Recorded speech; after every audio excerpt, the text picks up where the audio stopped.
আসসালামু আলাইকুম রহমতুল্লাহ। কেমন আছেন সবাই? আশা করি আল্লাহর রহমতে সবাই ভালো আছেন, সুস্থ আছেন এবং নিরাপদে আছেন। তো সবাইকে নতুন একটি ভিডিওতে স্বাগত জানাচ্ছি।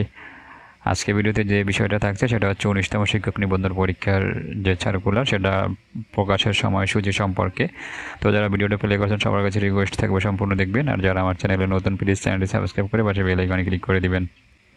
তো ইতিমধ্যে আমরা জানি 18তম শিক্ষক নিবন্ধন পরীক্ষার যে ভাইবা সেটা শেষ হয়েছে, এখন অপেক্ষা 18তমদের রেজাল্টের জন্য। তো ইতিমধ্যে এনটিসি থেকে তোড়জোড় শুরু করা হয়েছে যে কবে 19তম শিক্ষক নিবন্ধন পরীক্ষার সার্কুলারটা দেওয়া যায় এই বিষয়ে। তারা চাচ্ছেন যত দ্রুত সম্ভব 19তম শিক্ষক নিবন্ধনের যে সার্কুলার সেটা দেওয়ার জন্য। তো আমরা জানি যে 19তম শিক্ষক নিবন্ধনে কিছু পরিবর্তন আসবে শিক্ষক নিবন্ধন পরীক্ষা সহ অন্যান্য কোনো কিছু কিছু বিষয়। তো যে কারণে হচ্ছে এই যে 19তম শিক্ষক নিবন্ধনের সার্কুলারটা সেটা আসতে একটু দেরি হচ্ছে।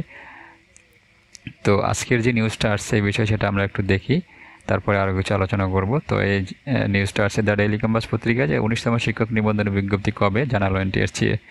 19তম শিক্ষক নিবন্ধনের বিজ্ঞপ্তি প্রকাশের পূর্বে নীতিমালা সংশোধন করতে হবে, এজন্য প্রশাসন ও আইন মন্ত্রণালয়ের মতামত প্রয়োজন। এই দুই মন্ত্রণালয়ের মতামত পাওয়ার পর 19তম শিক্ষক নিবন্ধনের বিজ্ঞপ্তি প্রকাশ করা হবে। মঙ্গলবার বেসরকারি শিক্ষক নিবন্ধন প্রত্যাহার কর্তৃপক্ষের এক কর্মকর্তা দ্য ডেইলি ক্যাম্পাসকে এ তথ্য জানান। নাম অপ্রকাশিত রাখার শর্তে এনটিএসসির ওই কর্মকর্তা বলেন, 19তম শিক্ষক নিবন্ধনের বিজ্ঞপ্তি প্রকাশ করতে 1 থেকে 2 মাস সময় লাগতে পারে। এর কারণ হিসেবে তিনি জানান, মন্ত্রণালয়ের ফাইল চালাচালিতে অনেকটা সময় লেগে যায়। তবুও আমরা তাগাদা দিচ্ছি যেন দ্রুত নীতিমালা সংশোধন করে পরিপত্র জারি করা হয়। পরিপত্র জারি হওয়ার আগে 19তম শিক্ষক নিবন্ধনের বিজ্ঞপ্তি প্রকাশ করা সম্ভব নয়। তারপরে আর কিছু বিষয় আছে রিপোর্টটায়। তো মেইন যে বিষয়টা এই 19তম শিক্ষক নিবন্ধনের পরীক্ষা সেটা হচ্ছে এতটুকুই যে কিছু সংশোধন আনা হচ্ছে। আপনারা হয়তো ইতিমধ্যে জানেন যে 19তম শিক্ষক নিবন্ধন পরীক্ষায় ভাইবা এবং প্রিলি এবং রিটার্ন পরীক্ষা, সেই দুইটা পরীক্ষা একসাথে হওয়ারটা পরিকল্পনা গ্রহণ করা হয়েছে একই দিনে, 2 দিনে না হয় একই দিনে হওয়া, একই প্রশ্নে হয়তো 100 মার্কের মধ্যেই দুইটা পরীক্ষা নেওয়ার একটা চিন্তা ভাবনা করা হচ্ছে। তাছাড়া 19তম শিক্ষক নিবন্ধন পরীক্ষায় আর একটা মূল বিষয় হচ্ছে যে যে সকল সাবজেক্টে শূন্যপদ থাকবে না ওই সমস্ত সাবজেক্টে নিবন্ধন পরীক্ষা নেবে না, এমন একটা সিদ্ধান্ত আসতে পারে।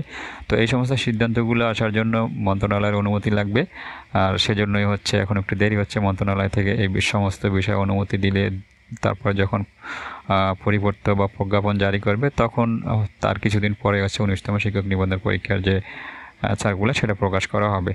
তো আমরা আশা করি আগামী 1 থেকে 2 মাসের মধ্যে 19তম শিক্ষক নিবন্ধনের সার্কুলারটা চলে আসবে, কারণ এর মধ্যে 18তম যে রেজাল্ট সেটাও হয়ে যাবে। তো 18তম রেজাল্ট হওয়ার পরে অবশ্যই 19তম সার্কুলারটা প্রকাশ করা অত্যন্ত জরুরি হয়ে যাবে, কারণ একটা সার্কুলার আসার পরে সেই সেটার পরীক্ষা দিয়ে রেজাল্ট আসতে আসতে প্রায় 1 বছরের মধ্যে সময় লেগে যায়। তো এই জন্যই 18তম রেজাল্ট হওয়ার পরে খুব দ্রুত সময়ের মধ্যেই 19তম সার্কুলারটা হওয়া জরুরি। তো আশা করা যায় জুন জুলাই মাসের মধ্যেই 19তম শিক্ষক নিবন্ধন পরীক্ষা সার্কুলার আসবে। সম্মানিত ভিউয়ার্স, এই ছিল হচ্ছে আপনাদের জন্য আমার আজকের ভিডিও। শেষ করছি এর সাথে। ভিডিও ভালো লাগলে লাইক কমেন্ট শেয়ার করবেন। সবাই ভালো থাকবেন, সুস্থ থাকবেন এবং নিরাপদে থাকবেন এই প্রত্যাশা। আল্লাহ হাফেজ।